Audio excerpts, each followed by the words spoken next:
expectations. And that's why I was asking that question about like, aren't your clients like that are the most difficult to deal with the ones that are constantly demanding and expecting this like immediate turn, like return to emails, and you answer your phone every single, like the first ring every time, right? Like those clients, like they're difficult to deal with because you're like, I have other stuff. And like, yes, you're important, but like I have other stuff. I'm in the middle of something else with somebody who is also equally important to you. It's not all about you. But when you train them to expect that sort of response, you're the one who set the tone of that relationship. Yep. That's a good point. That's what I've been trying to tell you. And so for me, I think as long as we're communicating expectations, for example, this is actually like this is happening this week.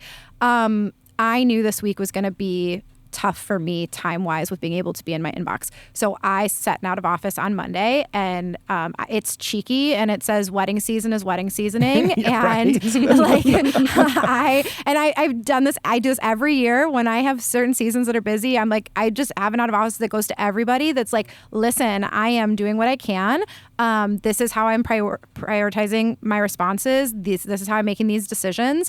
I will get back to you as soon as I can. And sometimes an email doesn't get answered for 72 hours. And like, if it's not urgent, if that expectation has been communicated that, hey, this week is going to be crazy for me, I have to focus on June. That's what the email says, is like, I'm focusing on June weddings right now because I have 3 of them in the next 3 weeks. Yeah. I have to focus on them. They deserve that front of the line because their weddings are in the next 3 weeks.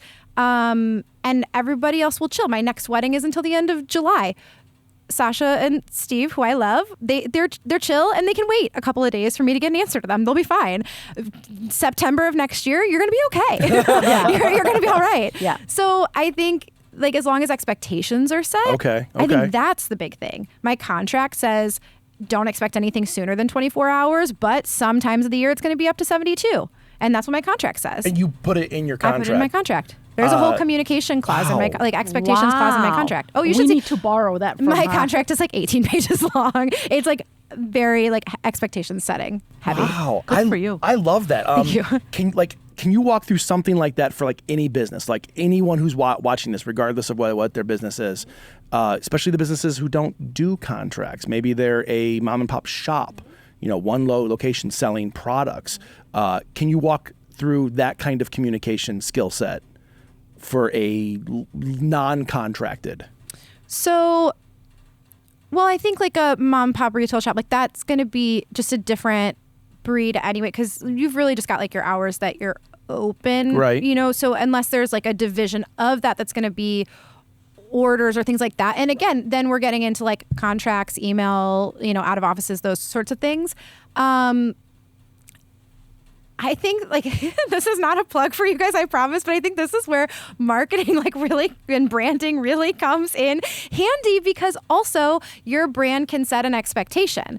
My clients know that when they get cheeky responses from me saying like wedding season is wedding seasoning and you're going to wait a little bit and be fine, like that's very expected with my brand. Yeah. That I'm going to be a little sassy. I'm going to tell you how it is. You're going to be okay. Like, I think one year I had, like, there was a line in my out of office that was like, and if you need a tissue, like, they sell them on Amazon or something like that. Here's a link to my affiliate associate that I get a kickback on. Yes. And, like, you can be funny, right? Like, it can be, like, so I think branding goes into that, too. Like, I think a brand can really set an expectation on how your clients can expect to be communicated with you. So I really just hit you right in the spot there. Oh, man. No, that's fantastic because I mean you're dead on.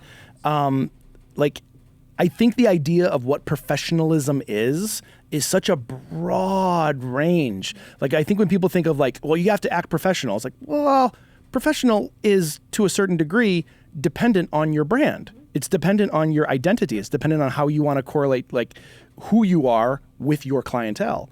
And that's a big difference to a lot of different people out there. And I'm not going to go down a branding rabbit hole right now. We're going to stay on target because we're good like that. Yes. Can I ask for something? Please dive in.